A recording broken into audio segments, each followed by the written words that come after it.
Anandhi Veerabhadran case வந்து கோர்ட்டுக்கு வருது. அப்போ வந்து ஆனந்தி கிட்ட வந்து ஜட்ஜ் வந்து கேட்குறாங்க, என்னம்மா வந்து ப்ரூஃப் வச்சுருக்க வீரபத்ரன் வந்து தப்பான ஆளை நிரூபிக்கிறதுக்காக அப்படின்னு சொல்லிட்டு கேட்குறாங்க.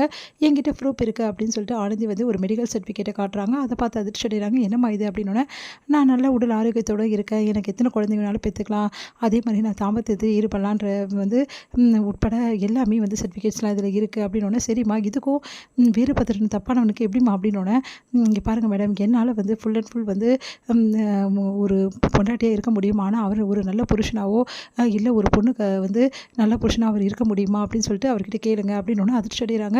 நீங்கள் என்னம்மா சொல்ல வர அப்படின்னோடனே, வீரபத்ரனுக்கு வந்து சுத்தமாக ஆம்பளையே இல்லை மேடம், அவர் எனக்கு எந்த வந்து சந்தோஷத்தையும் கொடுக்கல, அதனால தான் நான் வெளியே தேடி போனேன் அப்படின்ற மாதிரி சொல்கிறாங்க. அதை கேட்டு பயங்கரமாக வீரபத்ரன் அதிர்ச்சி அடைகிறேன். மேடம் இவ சொல்கிறதெல்லாம் போய் அப்போலாம் கிடையவே கிடையாது, 5-6 வருஷமாக வந்து நான் வந்து ஒரு நல்ல கணவனாக தான் இருக்கேன் அப்படி சொல்கிறாங்க. நல்ல கணவன்றது ஒரு மனைவி தான் சொல்லணும், மற்றவங்க யாரும் சொல்ல முடியாது இல்லை மேடம் அப்படி சொல்லி கேட்டோன்னே அதிர்ச்சி அடைகிறாங்க.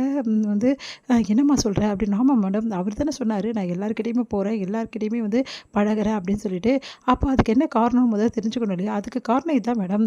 அப்போது இவர் கூட நான் எப்படி வாழ முடியும், எப்படி வந்து நாங்கள் 2 பேரும் கணவன் மனைவியாக வந்து இருக்க முடியும், உங்கள் சட்டத்தில் இதுக்கு இடம் இருக்கா அப்படின்னு சொல்லிட்டு கேட்குறாங்க.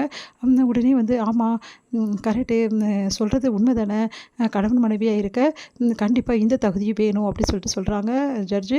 அதை கேட்டு வீரபத்ரன் பயங்கரமாக அதிர்ச்சி அடைகிறாரு. ஐயோ எப்படியும் வந்து கொடுத்துட்டாங்கன்னா என்ன பண்ணுற டைவர்ஸ் அப்படின்னு சொல்லிட்டு ரொம்ப டென்ஷன் ஆகிறாரு. உடனே வந்து இங்கே பாருங்கள் மேடம், இவ சொல்கிறதுக்கு எல்லாமே போய் அப்படிலாம் ஒன்றுமே கிடையாது, என்னால் நிரூபணம் பண்ண முடியும், சரி அதை நிரூபிங்க அப்புறம் பார்க்கலாம் அப்படின்றாங்க. மேடம் இவ சொல்கிறது சுத்த போய் மேடம், அப்படிலாம் ஒன்றுமே கிடையாது, முக்கியமாக இவ அப்படி சொல்ல வராங்க. அதை சொல்லுங்கள் என்ன விஷயமா நீங்கள் சொல்ல வரீங்க, எப்படி நீங்கள் வந்து அப்படிலாம் கிடையாதுன்றீங்க. இல்லை மேடம் நான் சொல்கிறதெல்லாம் உண்மை மேடம் அப்படின்றாரு. இந்த உண்மைன்னா அதை நிரூபிக்கணும்ல மேடம், பத்தாதுன்னு இவர் எனக்கு அந்த சந்தோஷத்தை கொடுக்கல மேடம், அதான் நான் வெளியே தேடி போயிட்டேன் அப்படின்னு நம்ம சொல்கிறாங்க. இதெல்லாம் கேட்டு ஆனந்தியோட குடும்பம் பயங்கரமாக அதிர்ச்சி அடைகிறாங்க. ஏன் இப்படி ஆனந்தி சொல்கிறா அப்படின்னு சொல்லிட்டு எல்லாருமே அப்படியே பார்க்குறாங்க.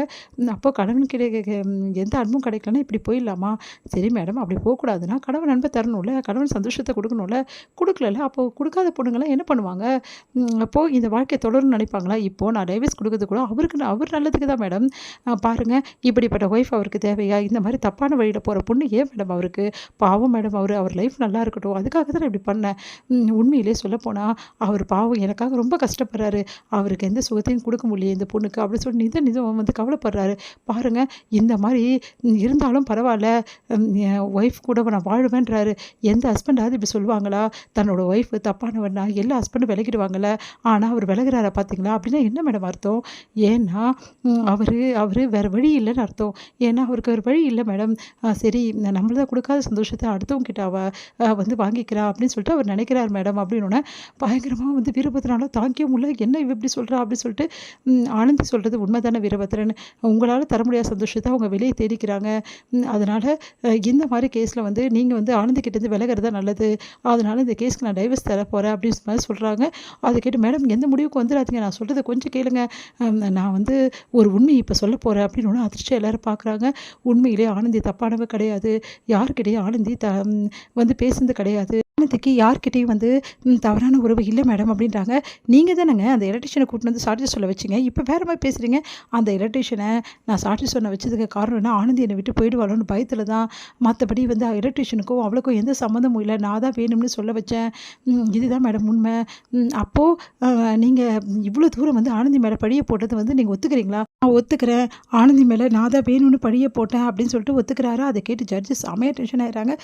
என்ன நினச்சிட்டு இருக்க, நீ அவ்வளோ நடிச்ச, ஆனந்தி தான் எல்லா தப்பு பண்ணான்னு சொன்னேன், அச்சா நீ எல்லாம் ஒரு மனுஷனாயா, இப்படி பண்ணிட்டேன் அப்படின்னு சொல்லிட்டு ஜட்ஜு கண்டபடி திட்டுறாங்க. அதை கேட்டுட்டு அப்படியே ஆனந்தி சந்தோஷப்படுறாங்க. செம்மையாக டென்ஷன் ஆகிறாரு. ஐயோ இப்படி நடந்துடுச்சே, நம்ம வாயாலே சொல்லிட்டோமே, அப்படி சொல்ல வச்சிட்டாலே அப்படி சொல்லிட்டு செம்மையாக பார்க்குறாரு. உடனே ஆனந்தி வந்து மேடம் இது மட்டும் இல்லை மேடம், இவர் சித்திரவதை பண்ணதையும் கண்டிப்பாக அவரே ஒத்துக்கணும் மேடம் அப்படின்னா, இல்லை மேடம் அதை மட்டும் நான் ஒத்துக்க மாட்டேன் அப்படின்றாரு. அதுக்கும் நான் வழி வச்சிருக்கேன் அப்படின்னு சொல்லிட்டு ஆனந்தி அப்படியே பார்க்குறாங்க.